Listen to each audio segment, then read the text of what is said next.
ভাৰতলৈ কোনে প্ৰথম গোলাপ ফুলৰ পুলি আনিছিল? ইয়াৰ শুদ্ধ উত্তৰটো হ'ল অপশ্যন এ, বাবৰে ভাৰতলৈ প্ৰথম গোলাপ ফুলৰ পুলি আনিছিল। নেক্সট কুৱেশ্যন, ভাৰতবৰ্ষৰ সৰ্বাধিক জনসংখ্যা থকা ৰাজ্যখনৰ নাম কি?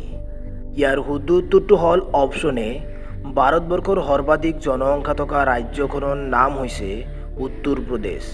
নেক্সট কুৱেশ্যন, ভাৰতবৰ্ষৰ কোনখন ৰাজ্যত সৰ্বাধিক উদ্যোগ আছে?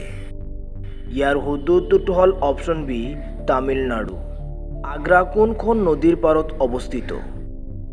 ইয়াৰ শুদ্ধ উত্তৰটো হ'ল অপশ্যন ডি, আগ্ৰা যমুনা নদীৰ পাৰত অৱস্থিত। নেক্সট কুৱেশ্যন, অন্ধ্ৰপ্ৰদেশ ৰাজ্যখন কেতিয়া গঠন কৰা হৈছিল? ইয়াৰ শুদ্ধ উত্তৰটো হ'ল অপশ্যন বি, অন্ধ্ৰপ্ৰদেশ ৰাজ্যখন 1956 চনত গঠন কৰা হৈছিল। অসমৰ বিশ্ববিদ্যালয় ক'ত অৱস্থিত? ইয়াৰ শুদ্ধ উত্তৰটো হ'ল অপশ্যন চি, শিলচৰ। 1950 চনৰ ভূমিকম্পত অসমৰ কোনখন চহৰ একেবাৰে ধ্বংস হৈ গৈছে? ইয়াৰ শুদ্ধ উত্তৰটো হ'ল অপশ্যন চি, 1950 চনৰ ভূমিকম্পত অসমৰ শদিয়া চহৰ একেবাৰে ধ্বংস হৈ গৈছে। নেক্সট কুৱেশ্যন, মহাপুৰুষ শ্ৰীমন্ত শংকৰদেৱৰ জীয়ৰীৰ নাম কি আছিল? ইয়াৰ শুদ্ধ উত্তৰটো হ'ল অপশ্যন বি, মুনু। চুতীয়া ৰাজবংশৰ শেষ ৰজাজনৰ নাম কি আছিল? ইয়াৰ শুদ্ধ উত্তৰটো হ'ল option B, Nitipal. Next question, বদৰ ফুকনক হত্যা কৰা ব্যক্তিগৰাকী কোন আছিল? ইয়াৰ শুদ্ধ উত্তৰটো হ'ল অপশ্যন এ, ৰূপসিংহ সুবেদাৰে বদৰ সিংহক হত্যা কৰিছিল। নেক্সট কুৱেশ্যন, ভাৰতবৰ্ষৰ প্ৰধানমন্ত্ৰীক নিৰাপত্তা দিয়া বাহিনীটোৰ নাম কি? ইয়াৰ শুদ্ধ উত্তৰটো হ'ল option A, SPG commando. Rafale যুঁজাৰু বিমান ভাৰতে কোনখন দেশৰ পৰা ক্ৰয় কৰিছে? ইয়াৰ শুদ্ধ উত্তৰটো হ'ল অপশ্যন এ, ফ্ৰান্স। বৰ্তমান ভাৰতৰ বায়ু সেনাৰ প্ৰধান কোন? ইয়াৰ শুদ্ধ উত্তৰটো হ'ল অপশ্যন এ, বৰ্তমান ভাৰতৰ বায়ু সেনাৰ প্ৰধান বিবেক ৰাম চৌধুৰী।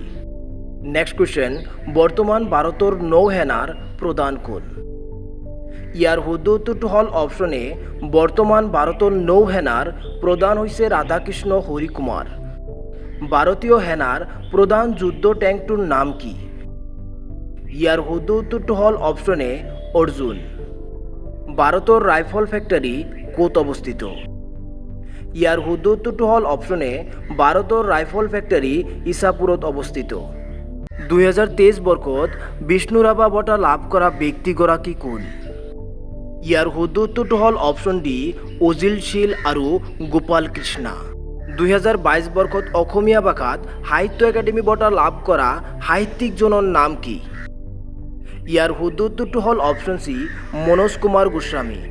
নেক্সট কুৱেশ্যন, বৰ্তমান অসমৰ ৰাজ্যপালগৰাকী কোন? ইয়াৰ শুদ্ধ উত্তৰটো হ'ল অপশ্যন এ, গোপাল চান্দ কটাৰিয়া। প্ৰথম অসমীয়া চলচ্চিত্ৰ নিৰ্মাতাগৰাকীৰ নাম কি? ইয়াৰ শুদ্ধ উত্তৰটো হ'ল অপশ্যন চি, প্ৰথম অসমীয়া চলচ্চিত্ৰ নিৰ্মাতাগৰাকীৰ নাম হৈছে জ্যোতিপ্ৰসাদ আগৰৱালা।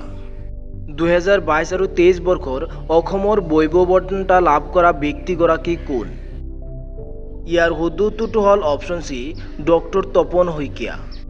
2022 আৰু 23 বৰ্ষৰ অসমৰ সৌৰভ বঁটা লাভ কৰা ব্যক্তিগৰাকীৰ নাম কি?